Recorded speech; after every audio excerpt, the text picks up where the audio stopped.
राज्य मंत्री जेपीएस राठौर की प्रेस वार्ता, आजम खान पर साधा निशाना। आपको बताते चलो, उत्तर प्रदेश के जनपद रामपुर में बीते दिन प्रदेश सरकार के राज्य मंत्री JPS Rathore Sant Shiromani guest house पहुंचे, जहां पर भाजपा कार्यकर्ताओं ने उनका फूल मालाएं पहनाकर जोरदार स्वागत किया। साथ ही उन्होंने भाजपा कार्यकर्ताओं व रामपुर जिलाधिकारी और पुलिस अधीक्षक से वार्तालाप की और उसके बाद प्रेस वार्ता कर सरकार द्वारा चलाई जा रही योजनाओं के बारे में जानकारी दी। साथ ही मीडिया के पूछे गए सवालों पर भी विभाग जानकारी दी। तो वहीं सपा नेता आजम खान पर भी जमकर उन्होंने निशाना साधा। वहीं राज्य मंत्री जेपीएस राठौर ने बताया कि आजम खान जेल में हैं। आरोप है कि उनको ए श्रेणी की सहूलियत नहीं मिल पाई है। इस पर राठौर ने कहा कि देखिए, इसके लिए सरकार तो जिम्मेदार नहीं है। उनको जो बात कहनी है न्यायालय में कहें, न्यायालय से राहत तो लें। वहीं प्रदेश सरकार के राज्य मंत्री जेपीएस राठौर ने क्या कुछ कहा, आइए सुनाते हैं और दिखाते हैं ये रिपोर्ट।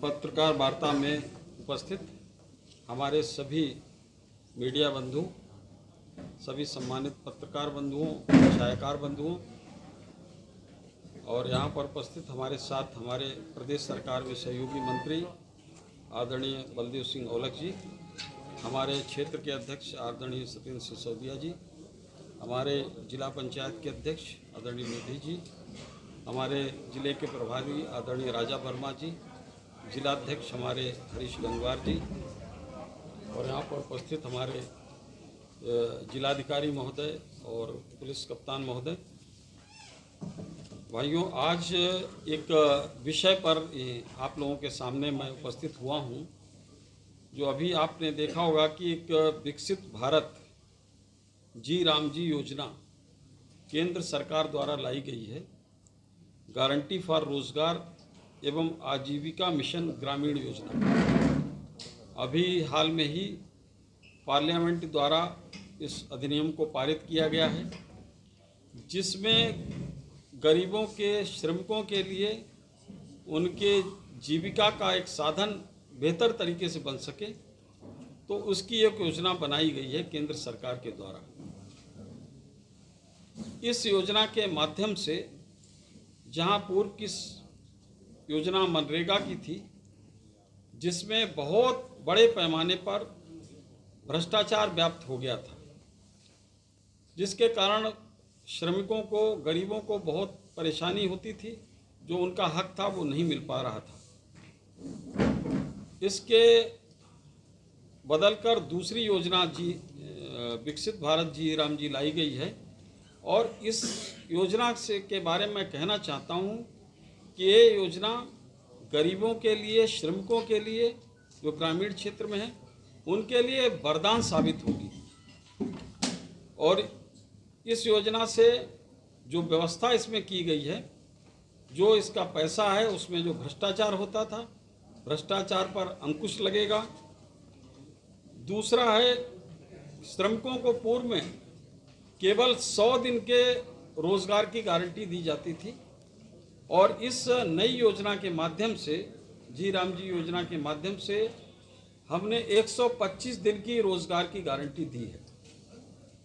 यही नहीं, इसके अतिरिक्त जब खेतों की बुआई या कटाई का ऐसा समय हो, ऐसे 60 दिन उसमें छोड़े हैं कि ताकि वो अपना श्रमिक खेतों में भी काम कर सके। तो इसलिए उस समय को हमने इसमें जोड़ा है। तो कुल मिलाकर 125 और प्लस 60 यानी 185 दिन का काम, यानी कि आधे वर्ष का काम किसी भी श्रमिक और उसके परिवार को मिल सकेगा। इसी योजना केंद्र सरकार ने बनाई है। इसमें और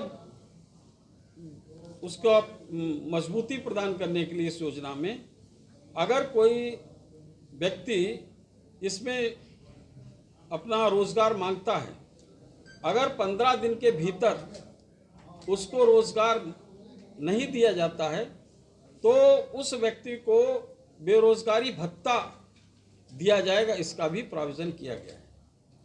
साथ ही साथ जो श्रमिक, जो गरीब इसमें काम करता है, मजदूरी करता है और उसका भुगतान कभी कभी महीनों पेंडिंग रहता था और उसकी कोई सीमा नहीं थी, तो उसको भी हमारी सरकार ने सुनिश्चित किया है कि 1 सप्ताह के भीतर, 7 दिन के भीतर उसका भुगतान सुनिश्चित किया जाएगा। अगर 7 दिन के भीतर उसका भुगतान नहीं किया जा रहा तो उस पर ब्याज देय होगा, ब्याज समेत उसका भुगतान किया जाएगा। तो इस व्यवस्था को भी बनाने का काम किया गया है। अगली सबसे बड़ी बात यह है कि पहले की योजना में जहां केवल गड्ढे खोदने और गड्ढे पाटने तक की योजना थी, इसको बहुत व्यवस्थित तरीके से, यानी कि कुछ ऐसे काम जो स्थायी संरचना खड़ी कर सकते हों, जो हमारे गरीबों के लिए, हमारे किसानों के लिए, ग्रामीण क्षेत्र में रहने वाले नागरिकों के लिए सुख सुविधाएं प्रदान कर सकें, ऐसी संरचना भी खड़ी की जा सकती है। तो इसमें 4 प्रकार की संरचनाओं को खड़ी करने के लिए व्यवस्था दी गई है। तो पहली व्यवस्था है कि हमारी ग्रामीण क्षेत्र में अब संरचना खड़ी करना, इंफ्रास्ट्रक्चर, यानी कि कहीं पर कोई गली या नाली बनाना है, उस काम को भी इस योजना के माध्यम से कराया जा सकता है, पक्का काम कराया जा सकता है। दूसरा काम है, इसी पहले काम में ही आंगनबाड़ी का भी सेंटर बनाया जा सकता है।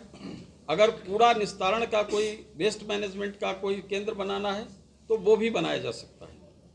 दूसरा है जल सुरक्षा व जल संरक्षण, यानी कि पीने के पानी की कोई व्यवस्था में कोई बाधा उत्पन्न हो रही, नहीं मुहैया हो पा रहा, उसको भी कर सकते हैं। साथ ही साथ सिंचाई के पानी के लिए भी कहीं नाली बनानी हो, कुछ करना हो, तो उसको भी इसमें लाकर उसको व्यवस्थित करने का काम किया जा सकता है।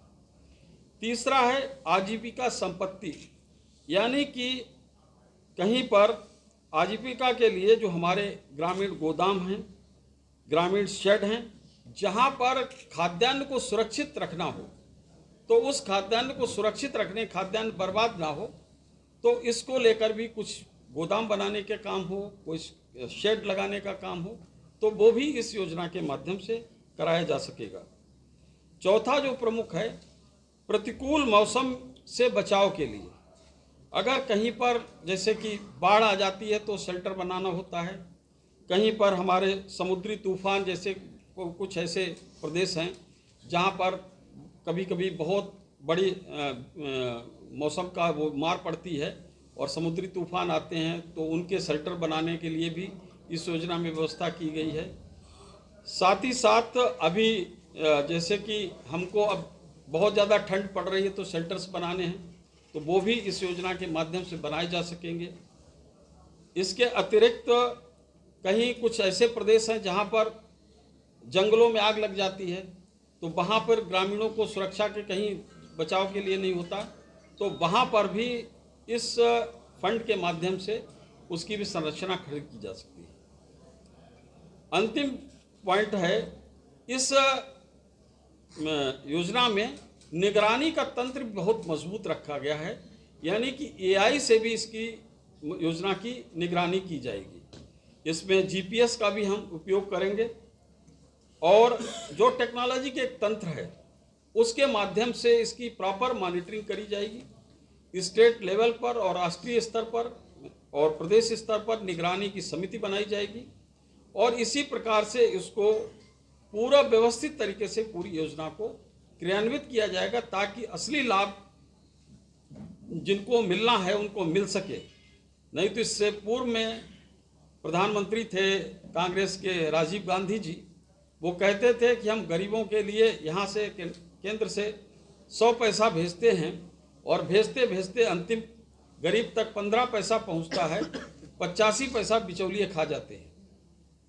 तो उस तरह की कोई इसमें कोई गड़बड़ी ना कर सके, तो उसको एक व्यवस्थित संरचना एक खड़ी की जा रही है, निगरानी तंत्र बनाया जा रहा है ताकि गरीबों का हक कोई मार ना सके। तो एक बहुत अच्छी, मैंने जैसा पूर्व में कहा है कि ये गरीबों के लिए, श्रमिकों के लिए, ग्रामीण क्षेत्र में रहने वाले लोगों के लिए एक ये योजना वरदान साबित होगी। इतनी बात आप लोगों के बीच में। उन्हें आजम खान जेल में है, बड़ी परेशानियों का सामना करना पड़ा है, बिस्तर पे ज़मीन पे लेटे हुए, तबीयत भी खराब है। क्या जेल इंतजामिया उसके साथ कॉपरेट नहीं कर रही, उसको लेके क्या? देखिए, इसके लिए सरकार तो कोई जिम्मेदार नहीं है। उनको जो बात कहनी हो न्यायालय में कहें, न्यायालय से राहत लें। तो इसमें सरकार को हम थोड़ी निर्देशित करते हैं कि वहाँ पर किस तरीके का व्यवहार होना चाहिए, क्या होना चाहिए। और जिस तरीके से अब दूसरे लोगों को सताने से पहले सोचना चाहिए। हर व्यक्ति सोचेगा कि भाई दूसरे लोगों को तकलीफ दी है, इस तरीके से अन्याय अत्याचार हुआ था पिछले समय में। पूरा पुलिस प्रशासन तो भैंस खोजने में लगता था। तो ये भी यहाँ पर हमने दिन देखे थे। तो आज संरक्षण जनता को तो मिलता नहीं था। तो आज अपनी तकलीफ समझ में आ रही है। धन्यवाद। हाँ, सब हो गई बात।